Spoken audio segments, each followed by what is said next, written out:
নমস্কার তোমাদের সবাইকে সানা স্মাইল এডুকেশন সেন্টারে স্বাগত জানিয়ে আজকের ক্লাসটি শুরু করছি। আজকে তোমাদের সঙ্গে আলোচনা করব তোমরা যারা নবম শ্রেণীর দ্বিতীয় পর্যায়ক্রমিক মূল্যায়ন পরীক্ষা দেবে তোমাদের জন্য রায় মার্টিন প্রশ্নবিচিত্র থেকে আজকে সমাধান করব নবম শ্রেণীর জীবনবিজ্ঞান বিষয়ে মডেল নাম্বার 10 অর্থাৎ 10 নম্বর স্কুলের যে সমস্ত ছোট ও বড় প্রশ্ন আছে তার সমস্ত প্রশ্নের উত্তরের সমাধান করে দেখাবো। চলো দেরি না করে মূল বিষয়ে যাওয়া যাক। দেখো কি আছে একে সালোক সংশ্লেষের ফলে সৃষ্ট গ্লুকোজ অণুর অক্সিজেনের উৎস হলো উত্তরটা লিখবে CO2 অপশন বি। পরিণত মানুষের ছেদক দাঁতের সংখ্যা হলো উত্তরটা লিখবে 4টি অপশন বি। 3 দেখো প্রশ্নের উত্তরটা হবে অপশন ডি সাইট্রিক অ্যাসিড। 4 দেখো রক্তের সর্বজনীন গ্রহিতা হলো উত্তরটা লিখবে এবি গ্রুপ অপশন এ। 5 দেখো বেলেডোনা গাছ থেকে প্রাপ্ত উপখাদ্যটি হলো উত্তরটা লিখবে অ্যাট্রোপিড অপশন সি। পরবর্তী প্রশ্ন দেখো এক দাগে সালোক সংশ্লেষের ফলে উৎপন্ন প্রথম স্থায়ী কার্বন যৌগের নাম হলো পিজিএ। 2 দেখো উত্তরটা হবে টায়ালিন। 3 দেখো উত্তরটা হবে পরিবর্তিত। ঠিক ভুল এক দাগেরটা ঠিক, 2 এরটা হবে ভুল, 3 এরটা হবে ভুল। পরবর্তী প্রশ্ন দেখো কি আছে এক দাগের প্রশ্ন উত্তরটা হবে সোডিয়াম সাইট্রেট। 2 এর উত্তরটা হবে মধ্যচ্ছদা। 3 কি বলেছে পেরিকার্ডিয়াম কি? দেখো প্রশ্নের উত্তর।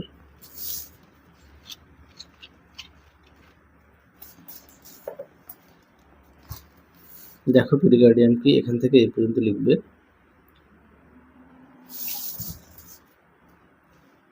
পরবর্তী দেখো বাম স্তম্ভের সঙ্গে ডান স্তম্ভ মেলাও। 1 হবে বি, 2 হবে ই, 3 হবে ডি, 4 হবে এ। পরবর্তী দেখো বিভাগ কয় কি আছে, একটা মিথজীবী ও মিথজীবী উদ্ভিদের দুটি পার্থক্য লেখো। দেখো প্রশ্ন উত্তর। দেখো প্রশ্ন উত্তরটি সুন্দর করে দেওয়া আছে, তোমরা অবশ্যই পড়ে নিয়ে লিখবে। পরবর্তী দেখো বাষ্পমোচনকে প্রয়োজনীয় ক্ষতিকারক প্রক্রিয়া বলা হয় কেন? দেখো প্রশ্ন উত্তরটি তোমরা এখান থেকে লিখবে।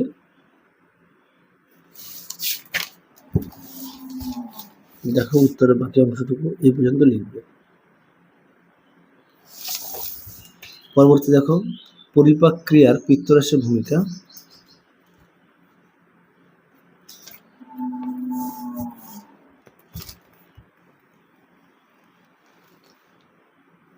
দেখো পিত্তরসের কাজটা তোমরা দেবে। পরবর্তী প্রশ্ন দেখো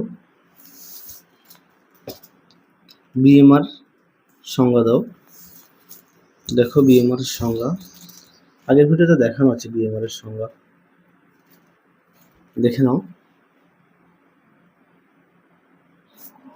পরবর্তী দেখো কি বলেছে একজন প্রাপ্তবয়স্ক বিএমআর এর আছে, এটা হবে 1728 কিলো। পরে দেখো কাইম ও কাইল কি? দেখো প্রশ্ন উত্তর।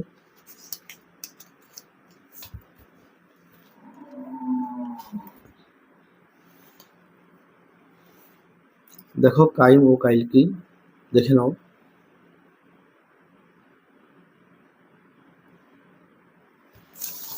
পরবর্তী দেখো কি আছে RH ফ্যাক্টর কি, এর গুরুত্ব।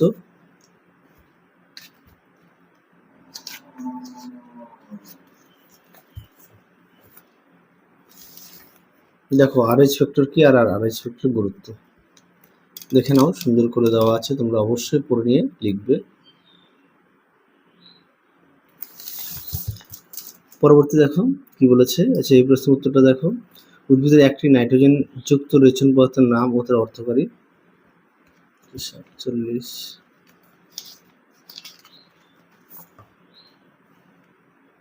তোমরা এখান থেকে যে কোনো পড়ে নিয়ে লিখবে। পরবর্তী দেখো বিভাগ ঘয়ে কি আছে, একে আছে রসের উৎস সম্পর্কিত ডিকসন ও জলের মতবাদটি লেখো। দেখো প্রশ্ন উত্তর দেখে নাও।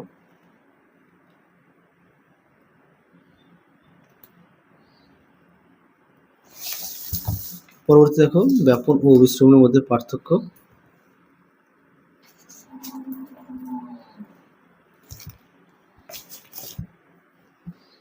দেখো প্রশ্ন উত্তরে ব্যাপন ও অভিশ্রবণের মধ্যে পার্থক্য সুন্দর করে দেওয়া আছে, তোমরা অবশ্যই পড়ে নিয়ে লিখবে। পরে দেখো শোষণ ও দহনের মধ্যে পার্থক্য।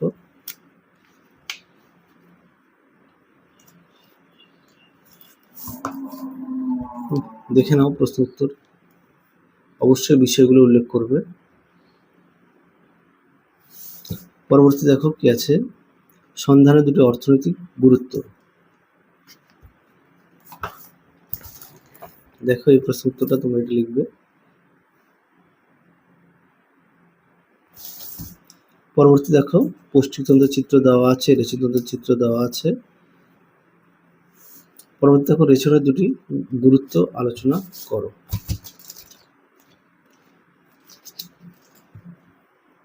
দেখো রেচনের গুরুত্ব তোমাদের পাঠ্য বই থেকে দেখাচ্ছি, দেখে নাও। পরবর্তী আছে, আচ্ছা এই প্রশ্ন উত্তরটাও তোমাদের 100 নম্বর পেজে পাঠ্য বইতে আছে।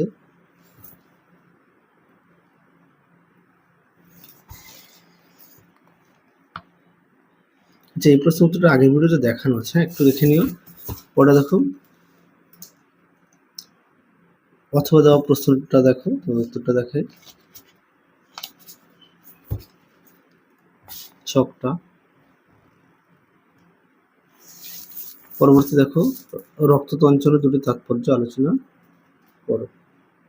দেখো রক্ততঞ্চনের তাৎপর্য দেখে নাও। তাহলে চলো আজকের মতো এখানেই সমাপ্ত করছি, আবার দেখা হবে পরবর্তী ভিডিওতে। তোমরা সবাই সুস্থ থেকো, ভালো থেকো। আজকের মতো